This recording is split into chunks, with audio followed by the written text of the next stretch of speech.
네, 오늘의 정치권 이슈 배종호 세한대 교수, 박정화 전 청와대 대변인 두 분과 분석해 보도록 하겠습니다. 어서 오십시오. 안녕하세요. 네, 안녕하세요.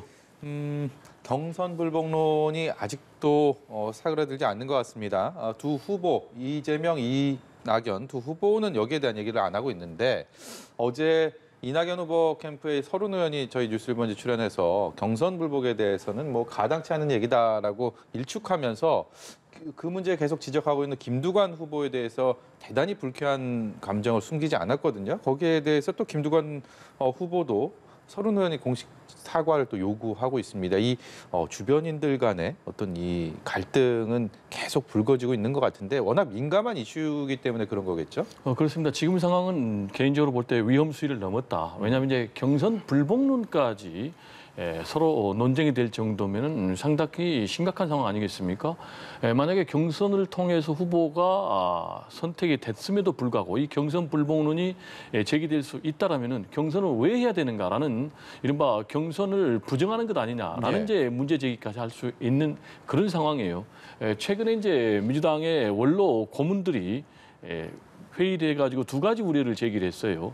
금기어 두 가지. 하나는 이제 지역주의, 또 하나는 이제 친노. 네. 문희상 전 국회의장 같은 경우. 그런데 여기 이제 더 심각한 문제가 경선 불복론 아닌가 이렇게 개인적으로 생각이 되는데 문제는 지금 이제 서른 의원 같은 경우에 이 문제들 제기해서 말씀하신 대로 이재명 지사 측 또 그리고 김두관 의원 측에서 강력하게 항의하고 공식 사과 요구하고 그렇지 않으면 이제 징계까지 요구를 하는 그런 상황에서 서른 의원이 이제 한술 더 떴단 말이에요. 그게 무슨 얘기냐? 이낙연 전 대표 지지자 한 32% 정도는 이재명 지사를 지지하지 않겠다라고 한다. 그런데 내가 그 사람들 설득할 자신이 없다. 그 이유는 뭐냐? 형수 욕설 때문이다. 라면서 경선 불복론에 한술 더 뜬 이런 발언을 했단 말이에요. 그런데 왜 이렇게 이낙연 캠프 측에서는 이런 문제 제기를 하면서 공세 수위를 높이느냐.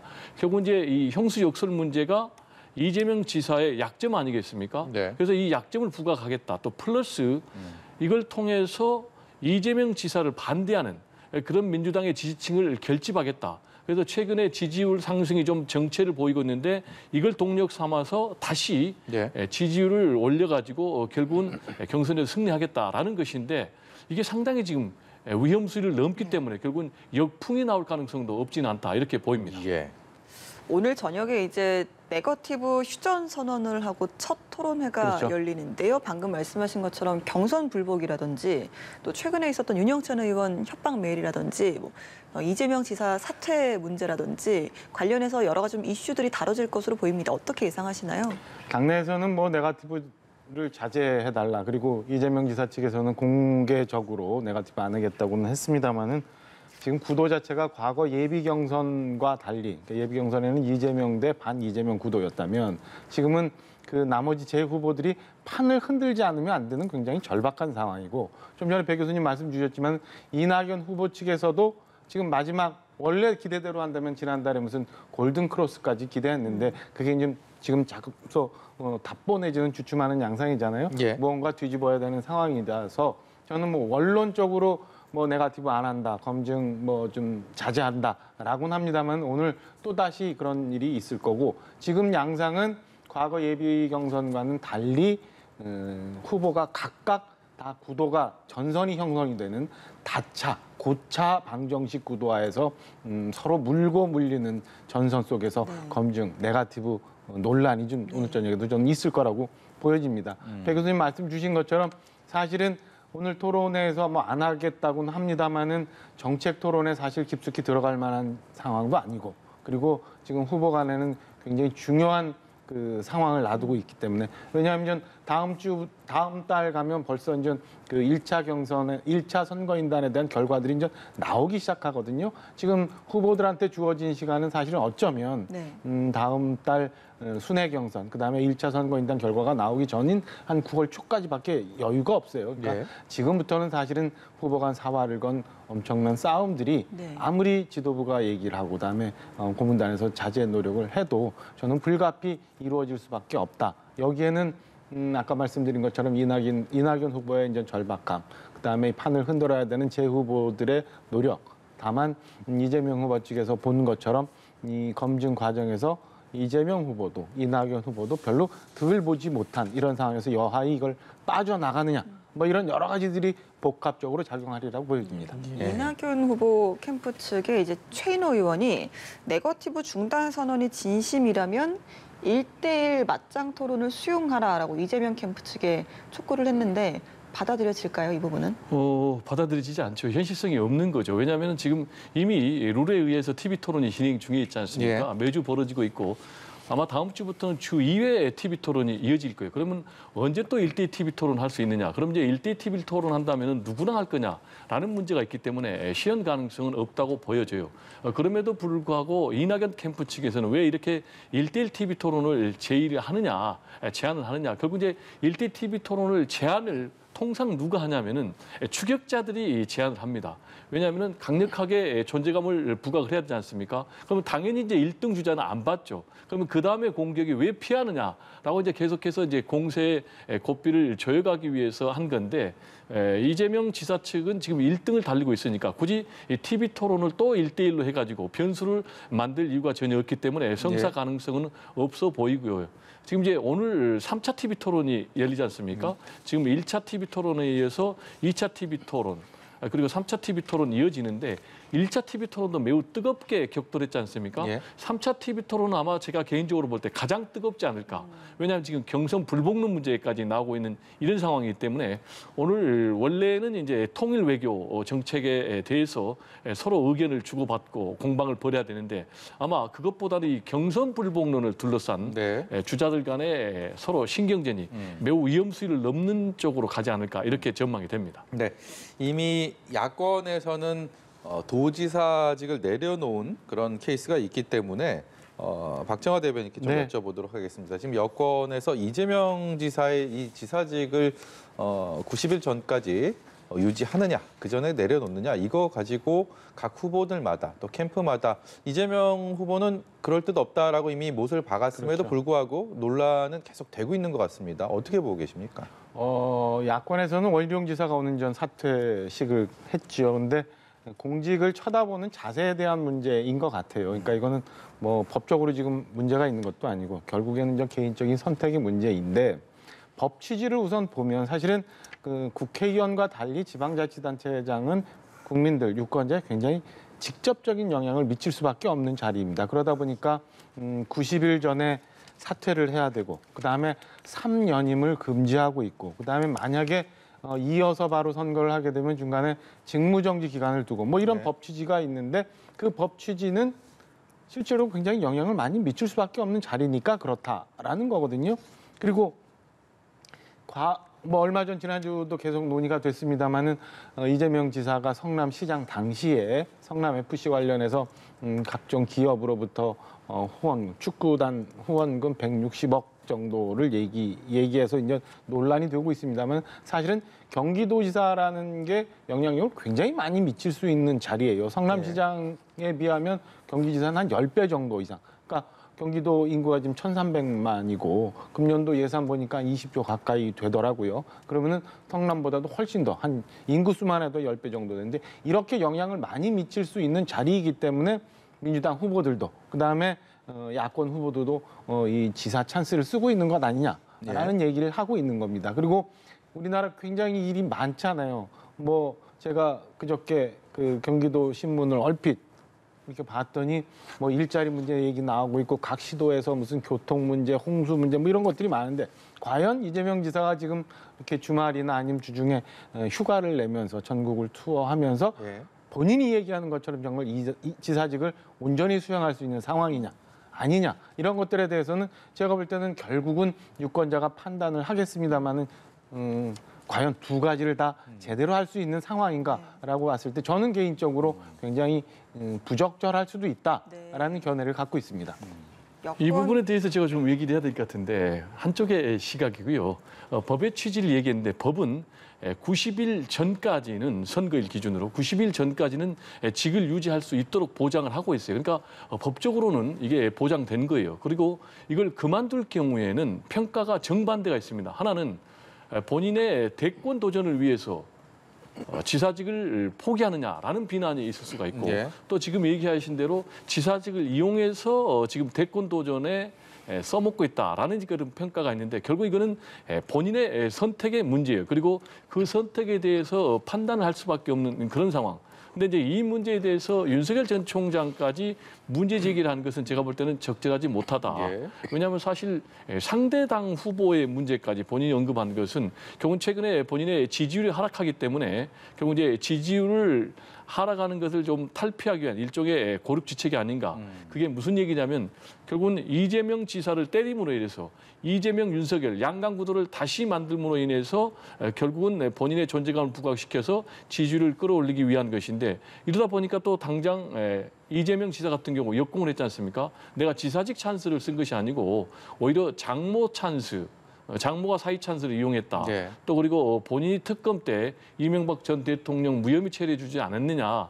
그리고 또 특검 때 박근혜 전 대통령을 불구속 수사하려고 했다라는 얘기 등등을 문제 삼고 있는데 이 문제를 계속해서 윤석열 전 총장이 문제를 삼으면은 결국 그렇게 남는 장사는 안 될 것이다라고 저는 개인적으로 판단합니다. 네. 지사직 유지에 대한 두 분의 생각을 좀 들어봤고요.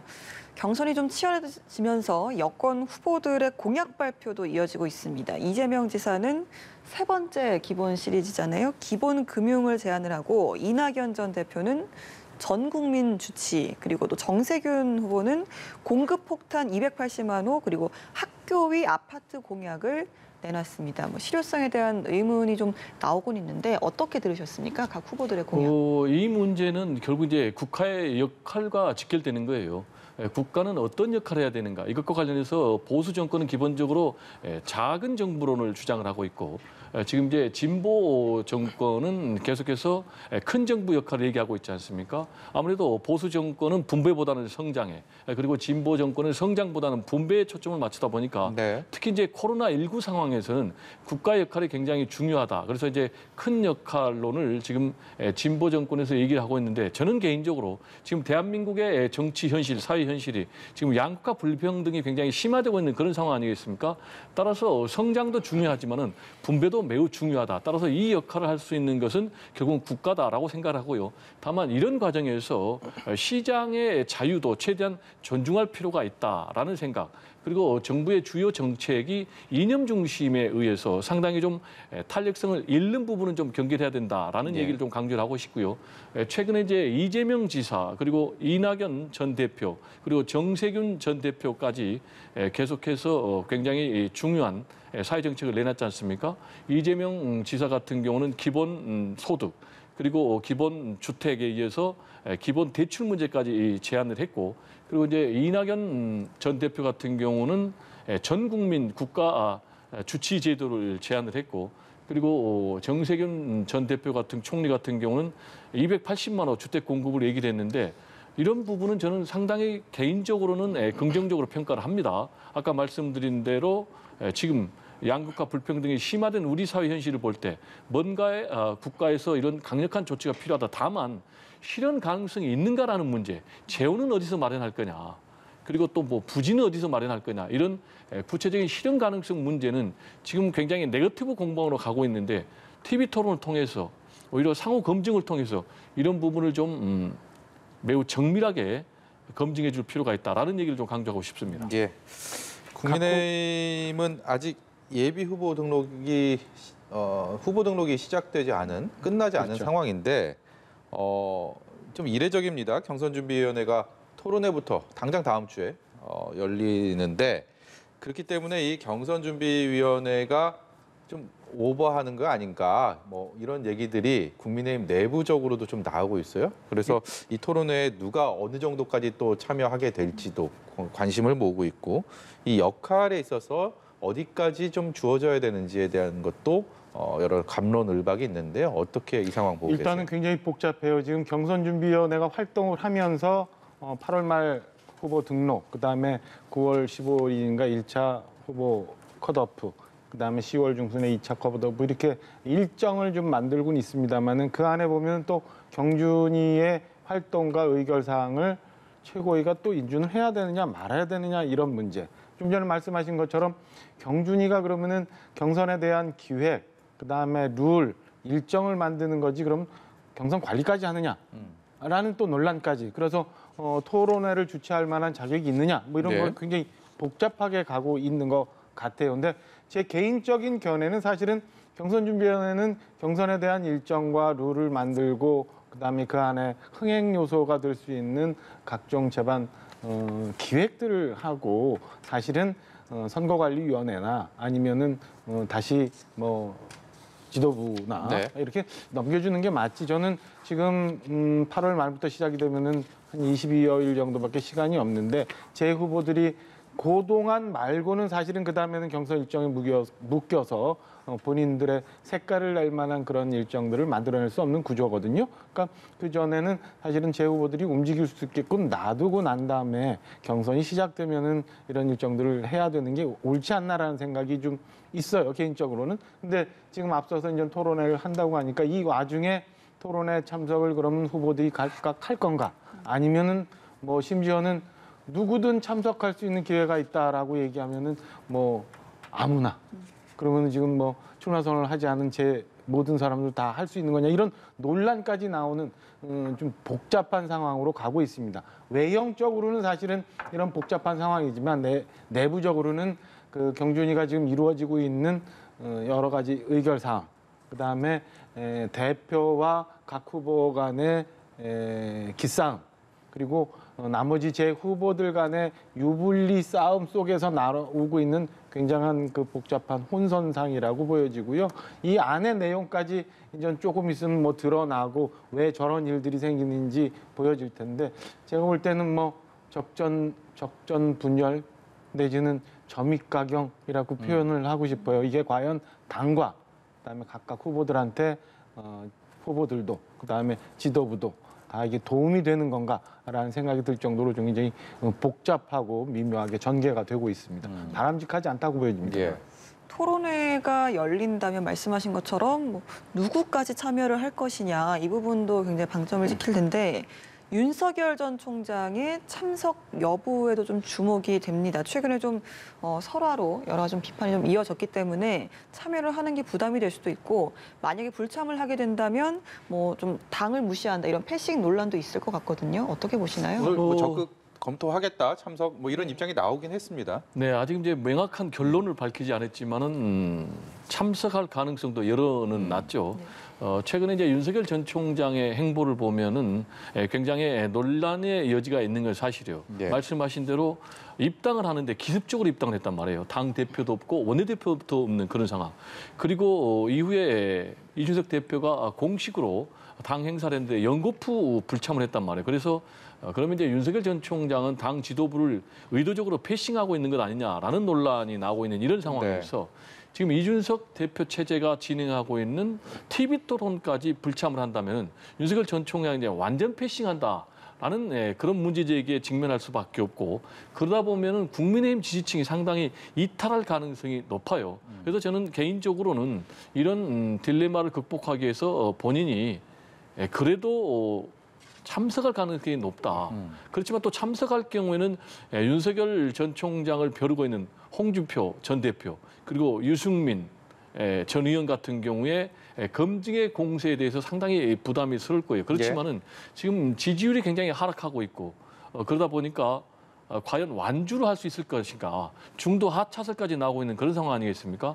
그리고 그 근본은 1인 1설화라는 윤석열 전 총장 본인으로부터 기인되는 것이기 때문에 이런 모든 우려감을 일거에 불식시키기 위해서도 제가 볼 때는 TV 토론에 참석해서 확실한 미래 국가 운영 비전 그리고 구체적인 사회 현안, 국가 현안에 대한 자신의 정책적인 비전을 좀 제시할 필요가 있지 않나라는 생각이 좀 듭니다. 아주 상식적인 선에서만 생각을 한다 하더라도 윤석열 전 총장 같은 경우는 노련한 정치인이 아니기 때문에 이 토론회 자체가 굉장히 부담스러울 겁니다. 그렇기 때문에 뭐 나가기 싫은 생각이 왜 없겠습니까만 이 말씀하신 것처럼 뭐 패싱 뭐 이런 부분에 있어서의 정치적인 부담은 분명히 있을 것이고 그렇기 때문에 만약에 오늘 얘기한 것처럼 적극 검토를 해서 나가게 된다면 또 이 토론회에서 노련한 후보들의 또 공동 전선이 짜여질 경우에 이 이른바 정진석 의원의 표현대로라면 돌고래가 이게 공격을 받는 그런 상황들이 연출될 가능성도 굉장히 농후하지 않습니까? 저는 윤석열 후보도 그렇고 후보 측 캠프도 그렇고 이 건에 대해서는 전향적으로 생각해 볼 필요가 있을 것 같아요. 두 가지인데 하나는 그 최근에 뭐 일일 일설화 얘기가 많이 나옵니다만은 윤석열 후보의 지지율 정체 답보는 이 일일 일설화에다가 사실은 또 하나 지도부와의 갈등 문제라도 저는 영향을 미치고 예. 있다고 보고 있거든요. 그러니까 윤석열 총장이 뭐 정치하고 굉장히 준비가 많이 돼 있고 그다음에 그 이 정책에 대해서 달변이라고 해서 국민들이 지지하는 게 아니거든요. 네. 그러니까 국민들이 나한테 바라는 바가 뭔지 한번 생각을 해서 이런 점을 좀 한번 볼 필요가 있고 오히려 지금 뭐 야권 내에서는 압도적 1위입니다. 이게 1, 2간 민주당처럼 1, 2간 뭐 붙었거나 아니면 좀 박빙이다 이러면은 좀 전에 우리가 토론회에 대해서 과연 참석을 해야 될 건가 말아야 될 건가 고민할 필요가 있는데 저는 뭐 전혀 그렇지가 않으니까 지금 윤석열 후보를 지지하는 많은 지지층들이 윤석열 후보가 토론회에서 설령 뭔가 약간의 실수가 있다고 그래도 그거를 수용 못할 정도인가? 저는 초기 단계는 그렇지 않다고 보이거든요. 오히려 대인배적인 모습을 보여주면서 가는 것이 훨씬 더 본인의 전체 경선 전략에 유리할 거다라고 보여지고요. 이게 실상으로도 좀 보여지는 게 민주당 예비 경선에서 사실은 이재명 지사가 압도적 1위였어요. 근데 예비 경선에서 사실은 무슨 김 빠진 사이다? 뭐 이런 논란이 있으면서 이낙연 후보로부터 추격의 빌미를 줬던 거거든요. 그러니까 우리 뭐 스포츠도 얘기합니다만은 축구할 때 너무 수비에만 치중하다 보면 예. 권투할 때도 뭐 힘 빼기 작전 뭐 이런 얘기도 있잖아요. 이렇게 하다 보면 저는 오히려 공세에 말려 들어갈 수 있다라고 보이기 때문에 당과의 관계에 있어서 저는 윤석열 후보 그다음에 캠프에서 전향적으로 생각해서 이런 행사나 토론에는 오히려 적극적으로 가서 그 무대를 내가 다 장악하는 게 저는 지금 경선 초반 전략에 더 유리할 거라고 저는 견해를 갖고 있습니다.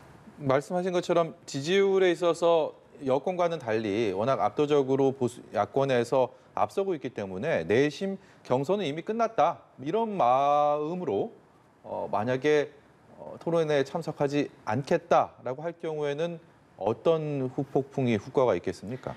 저는 사실은 그 내부적으로 봐야 되는데 최근에 윤석열 후보의 지지율을 분석을 해보면 중도층 그다음에 중도의 바로미터라고 할 수 있는 서울에서 급격히 많이 빠지고 있고 그다음에 보수의 심장이라고 할 수 있는 TK에서도 상당 부분 빠지는 거를 나타내고 있거든요. 저는 만약에 이렇게 국민의힘 내부 경선의 결과는 이미 다 끝났다라고 쉽게 생각을 하면 저는 경선 자체의 흥행도 제대로 안 될 뿐더러 지금 말씀드리는 것처럼 중도를 확장하는데 상당한 어려움이 있을 거고 예. 결과적으로 11월 중순까지 사실은 이 경선 레이스가 진행이 돼야 되는데 지금 8월 중순이 채 안 됐잖아요. 과연 이 서너 달을 그런 전략으로 빠지기 전략으로 마냥 비껴갈 수 있을까? 저는 결과를 이런 식으로 간다면 장담할 수 없는 국면도 올 거라고 생각을 합니다. 예, 오늘 말씀 여기까지 들어야 될 것 같습니다. 지금까지 배종호 세한대 교수, 박정하 전 청와대 대변인이었습니다. 고맙습니다. 네, 감사합니다.